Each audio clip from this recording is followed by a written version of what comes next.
The great gain of godliness. Chapter 4, Walking in the Fear of God. This is a beautiful study done by Thomas Watson. The first use to be made of the proposition that Christians must be fearers of God is one of refutation. It refutes the papists who hold that a Christian cannot have assurance because he is to serve God with fear. Assurance and fear are different but not contrary. A child may have assurance of his father's love, yet a fear of offending him. Who was more fearful of sin than St. Paul? 1 Corinthians 9 verse 27. Yet who had more assurance? Who loved me and gave himself for me? Galatians 2:20. Faith procures assurance. Ephesians 1:13. Fear preserves it. The second use is one of instruction. Is it a duty to fear God? What strangers then are they to religion who are void of this holy fear? The godly fear and sin not. The wicked sin and fear not. They are like the Leviathan who is made without fear. Job 41 verse 33. Lack of the fear of God is the innate cause of all wickedness. Whose mouth is full of cursing and bitterness, their feet are swift to shed blood. Romans 3 verse 14 and 15. Why was this? There is no fear of God before their eyes. Abraham surmised that the men of Gerar would stick at no sin. Why? So I thought surely that the fear of God is not in this place. Genesis 20 verse 11. The judge in the gospel is the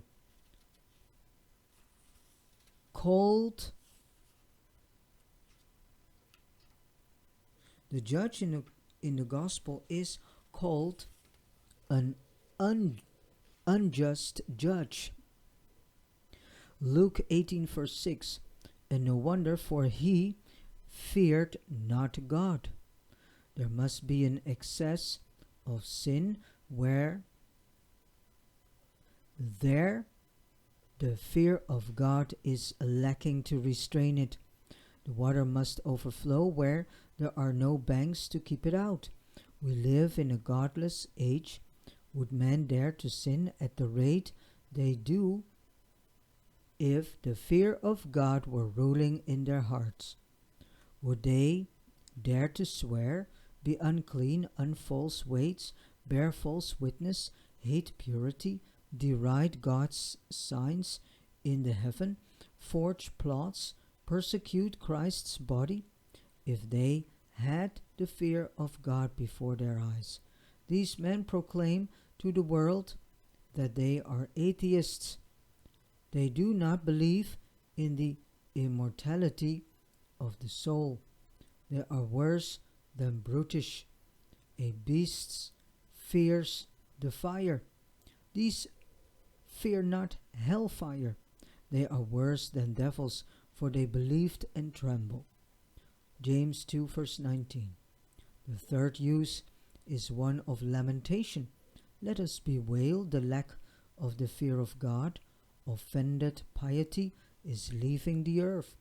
Why is it that so few fear God? Because they have not the knowledge of God. They hated knowledge and did not choose the fear of the Lord. Proverbs 1:29. Every sin is founded in ignorance. As the schoolmen say, if only men knew God in his immense glory, they would be swallowed up with divine amazement. When the prophet Isaiah had a glimpse of God's glory, he was struck with holy consternation. Woe is me, For I am undone, for mine eyes have seen the King, the Lord of hosts. Isaiah 6, verse 5. But ignorance of God banishes fear. Men do not fear God because they presume on his mercy. God is merciful, and they do not doubt of the virtue of this sovereign balm. But who is God's mercy for? His mercy is on them that fear him. Luke 1:50. Such as fear not God's justice shall not taste his mercy. Let this be for a lamentation that the fear of God is so vanished. Why is it almost nowhere to be found? Some fear shame, others fear danger. But where is he who fears a deity?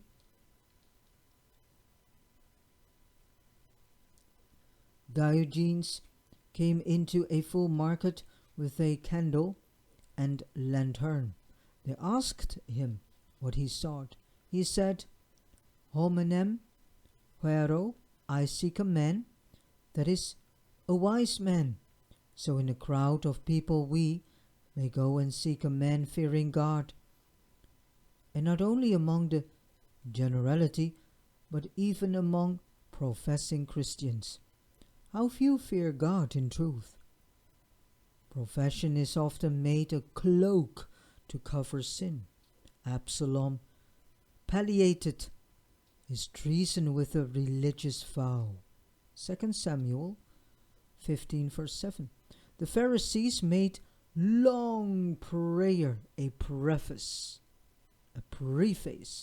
to oppression. Matthew 23 verse 14. This is sordid, to carry on wicked designs under a mask of piety. The snow covers many a dunghill, a snowy white profession covers many a foul heart. The sins of professors are more odious. Thistles are bad in a field, but worse in a garden.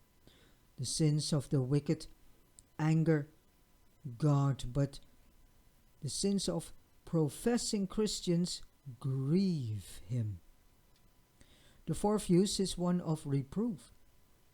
The proposition reproves jovial sinners who are so far from fearing God that they spend their time in mirth and wantonness. They did eat, they drank, they married wives, they were given in marriage, until the flood came and destroyed them all. Luke 17 verse 27. There is a place in Africa called Tombutium, or Timbuktu, where the inhabitants spend all the day in piping and dancing. What sensual, effeminate lives to do the gallants of our age live. They spend their life in a frolic, as if God had made them to be like the Leviathan who plays in the sea. They take the timbrel and harp and rejoice at the sound of the organ. Job 21 verse 12. They ride to hell upon the back of pleasure and go merrily to damnation. Though the times are sad, they have no fear in regard of the public good. Does not God call us to trembling? Our sins are the fiery comets that presage evil. May not we fear the glory is departing? May not we fear the death of religion before the birth of reformation? May not we fear some portentous calamity should bring up the fear of former judgments, and, as the prophet Ezekiel says, should we then make mirth? Ezekiel 21 verse 10. But jovial spirits have banished the fear of God.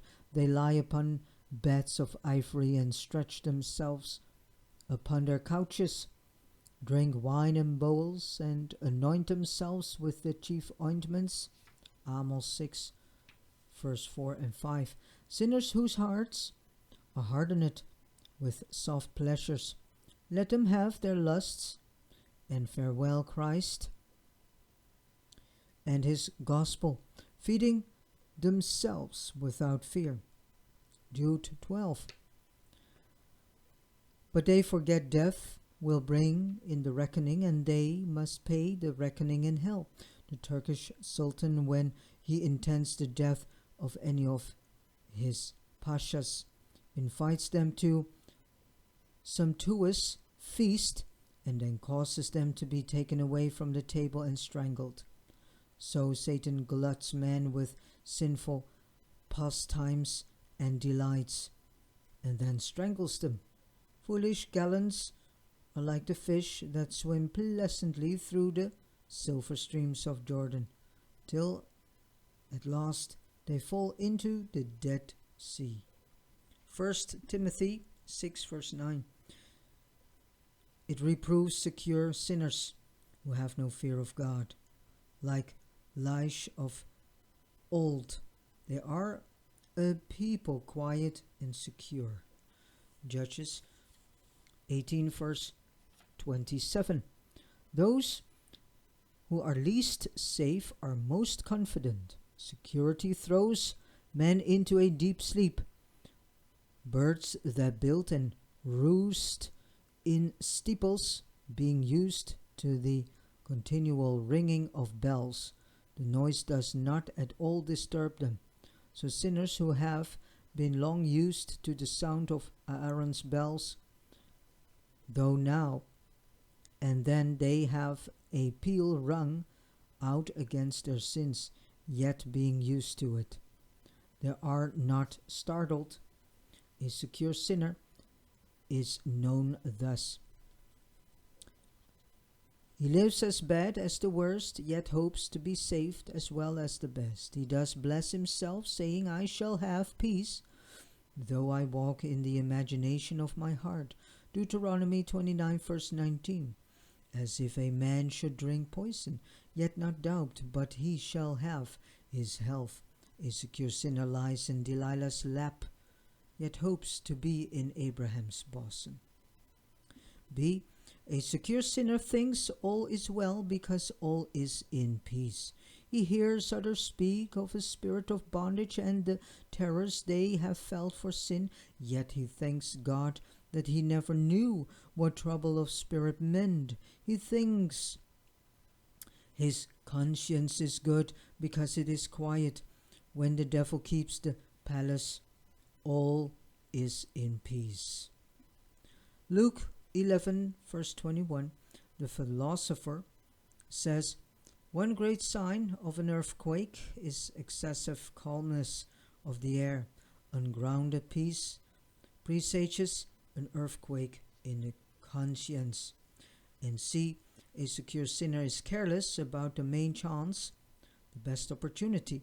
The soul is the princely part which is crowned with reason. It is a mirror of the Trinity.